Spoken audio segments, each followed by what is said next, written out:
So much hope and joy. My mom's passing was easier. My life became easier. I had more joy than I ever found skydiving in Dubai or a successful YouTube channel or all the money that I could ever want in a bank account.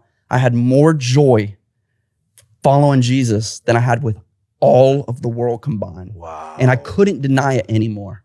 I couldn't deny it to the point where we started having missionaries over. And it felt so good to us that we joined, and we both were baptized together same day.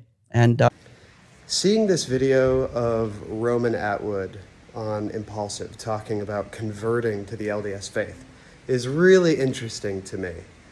Seeing adults who convert to religion is always an interesting story to hear. And I really, really like the way that he described this, and I'm really happy for him too. While I am intensely critical of all religion, in particular the LDS faith, I am happy to hear everything that he's describing, because despite my criticisms, there are aspects of the church that I really like and really appreciate. And I'll get into that, but I just want to start with a distinction about what he's explaining. This peace and this calm and this stillness and this sense of direction that he has found is great, but I don't believe that it is Jesus specific. I don't think it's the LDS gospel specific. I think he is describing a peace and a solace that any religious person in the world, whatever religion that they might have, might relate to and also say that they achieve in their sacred spaces. So it's not Jesus specific, because it can happen in other churches where Jesus is not the central figure. What I believe that it is, I think the peace and that solace is coming from the environment. It's coming from the stillness, the self-reflection, the introspection. I think that alone is what is missing in the world at such a large scale. And part of the reason that a lot of people find it in church is because church, for thousands of years, has had complete domain, a complete monopoly on self-reflection and inward feelings. That in our most troubling times, people have tended to defer to going to church. That's where they've looked for it. And that's because the church has long held this conflated narrative that anything to do with feelings and our thoughts and those moments of stillness are inherently related to God, or inherently related to some sort of divine belief or subscription, which I don't believe. I think that just in these last few hundred years, we finally are starting to achieve introspection and peace and sacred spaces that are secular. And it's been a long time coming, but I do want to say that religions have had thousands of years of practice to perfect these spaces to help promote that feeling.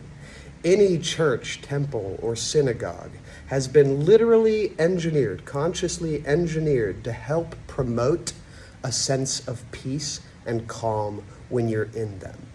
Everything from the temperature of the room, the lighting, the acoustics, it was all built and designed in a way to help a person feel a distinct shift when they enter that space.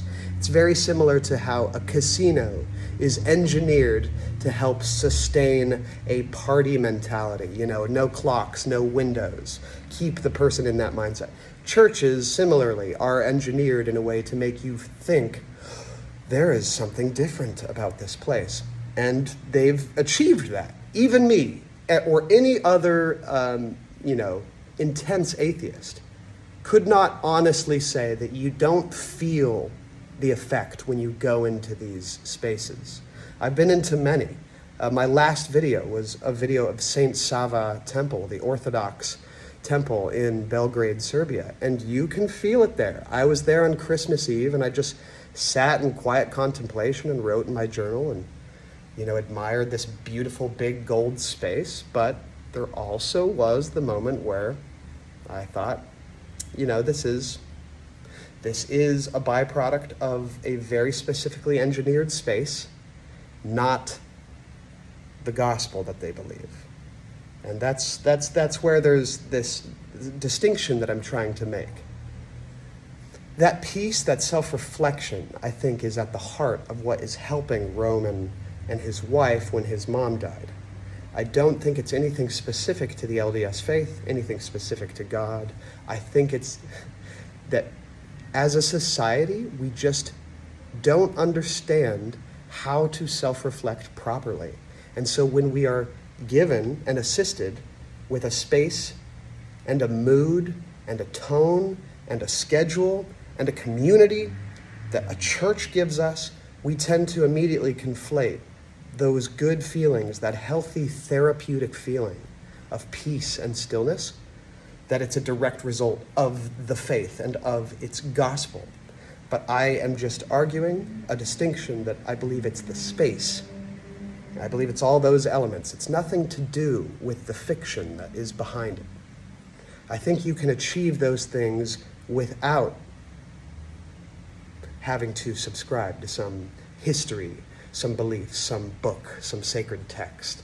I think that is a completely separate piece that unfortunately tends to be conflated as the cause of the very good things that can come from self-reflection, from prayer, from meditation, from taking a couple hours a week to go and be still and to be reverent and to sit with yourself.